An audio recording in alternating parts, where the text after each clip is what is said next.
Live from downtown Detroit, Local 4 News at noon starts now. It's double trouble for Metro Detroit. We've got a heat advisory in effect.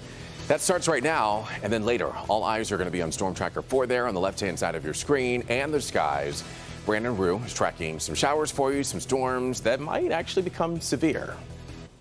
And the weather types are news here at noon. Thank you for joining us. I'm Evrod Cassimy. We want to give you a live look outside through our sky cam right now. Meteorologist Brandon Rue has more on what we're expecting. Brandon? Could be later in the day, really, that we're dealing with the storm, so the focus needs to be on the heat first. Heat advisory now officially in effect, noon until 8 p.m. M59 south. I think we should all heed the warning or advisory for some really soupy stuff. The humidity is up. You can see low to middle 80s right now, bearable. But you add the humidity on and it adds a good 5 to 10 degrees for how it feels already into the 90s, Howell, Monroe, and we get a little more sunshine over the next couple of hours and boom, temps take off into those lower 90s. Eyes to the skies late. I think late afternoon, we're talking maybe even after 4 p.m. before we start to see anything firing up here. Really don't have much going on right now. These showers way ahead of the cold fronts, which is well back across portions of Wisconsin. So we're tracking that. But the timing looks to be more so of maybe 4, 5 p.m. for the onset. Of course, we are in this risk for severe, so we need eyes to the skies, your eyes on the local forecasters app. But notice 5, 6 p.m. according to this model before we start getting into that severe threat.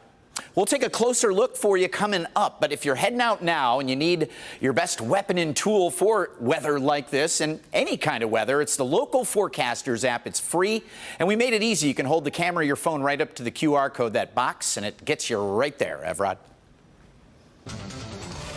Brandon, thank you. Right now, we want to get to breaking news about the Oxford school shooting and new claims about a school security guard's inaction on that day. Attorneys representing several families are asking to add that security guard to an already filed lawsuit. They claim the security guard thought the school shooting was an active shooter drill.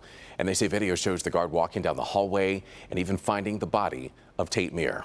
They then allege that that security guard told investigators that when they saw Meir, that she thought that they were just using good makeup for a drill. And that's when they say the guard walked towards the bathroom where Ethan Crumbly and 2 other students were inside. She went to the bathroom door. She pulled the door open. And then all you see is her shutting the door and then walking down the hallway. She had her gun in her hand, so she knew. She told investigators that she didn't even look in the bathroom, didn't even know why she was opening the door really, and didn't hear anything. And what we're going to prove in this case, folks, when we go in and take photos of the bathroom to prove that which should be obvious to all of us, anybody would have seen 3 young men in that bathroom. Attorneys say one of the boys inside of the bathroom was Justin Schilling, who was shot and killed. They say Crumbly surrendered when he left the bathroom and was taken into custody by investigators. Of course, we're going to have much more on this on later editions of Local 4 News, so make sure you stay here. Now, the news this afternoon, the man accused of shooting 8 people over the weekend just went before a judge and pleaded not guilty. Winston Kirtley now facing 2 counts of murder and 6 counts of assault with intent to murder. Police say Kirtley was angry over the parking situation during a neighbor's party on Coyle Street on the city's west side over the weekend. He's accused of placing guns throughout his house, and opening fire. 2 people were killed. Kirtley is now being held without bond. Also making headlines, an urgent warning from the state telling people to stay out of the Huron River in Oakland and Livingston counties after a chemical spill at the Wixom sewage plant. It's going to be a couple of days before the results of the samples that investigators collected will be available, and that's going to determine what happens next. But again, a very urgent warning to stay out of the Huron River in that area. Turning now to Decision 2022, Michigan voters made their voices heard. And come November, Republican Tudor Dixon will take on Governor Gretchen Whitmer in a historic showdown. This is going to be the first time ever that two women compete against each other for Michigan's highest office in the general election. And there was much more that came out of Tuesday's primary. We have posted all the results for you that have been tabulated so far on clickondetroit.com. In the meantime, let's check in with Grant Herms. He has a look at some of the factors that contributed to these results. So the story from last night is more than just the winners and losers. Even though Tudor Dixon did win handily over Kevin Rinke here, we are talking about some big trends from last night. The Trump effect, a lot of money in a lot of races, and the women factor as we look towards November. First up, the Trump effect on Dixon getting a huge bump from that late endorsement from the former president. Whoever Donald Trump endorsed would likely jump by a good 20 points. And look at that number, 41.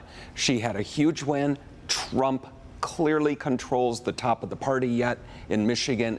And out west, Republican Peter Meijer losing to John Gibbs. Meijer voting for the second impeachment of Donald Trump, likely sealing his fate in this election. Look at that name, Meijer, one of the most revered names in Michigan and certainly one of the most revered names in West Michigan, and he lost. That is the power of Donald Trump yet in the Republican Party. And money talked across the state, maybe no more so than in the new 11th. Haley Stevens' 20-point win over Andy Levin showing just how much money mattered there, with millions pouring in from pro-Israel PACs in the final days. Money made a difference here. You know, as we look across all these districts and all these races, money mattered. Then there's the woman factor. Abortion on the ballot in the fall. Women across Metro Detroit more energized than ever. This constitutional amendment in Michigan coming in November is going to turn out voters, and Democrats are highly energized, particularly women. We've got all the updated results from the races last night, plus analysis and breakdowns to get right to your neighborhood. All that on clickondetroit.com. Grant Herms, Local 4. All right, Grant, thank you again for a complete breakdown of all the results. The ones that have been tabulated so far, at least, you can go to clickondetroit.com for that. And staying with the primaries over in Kansas, though, voters there chose to keep the right to an abortion on their state's constitution. In 2019, the Kansas Supreme Court ruled the state's constitution does protect abortion rights. A yes vote on the proposed amendment would have removed that right, but most voters said no, so they're keeping that. This comes just weeks, though, after the U.S. Supreme Court overturned Roe v. Wade, which had guaranteed abortion rights under the U.S. Constitution for nearly 50 years. The vote to preserve abortion rights in Kansas, a red state, indicates that public support for reproductive rights remains high. In the meantime, the Biden administration is going to be taking another step towards protecting abortion rights for women here in the U.S. President Biden is expected to sign an executive order today at the first meeting of the newly established task force on reproductive health care access.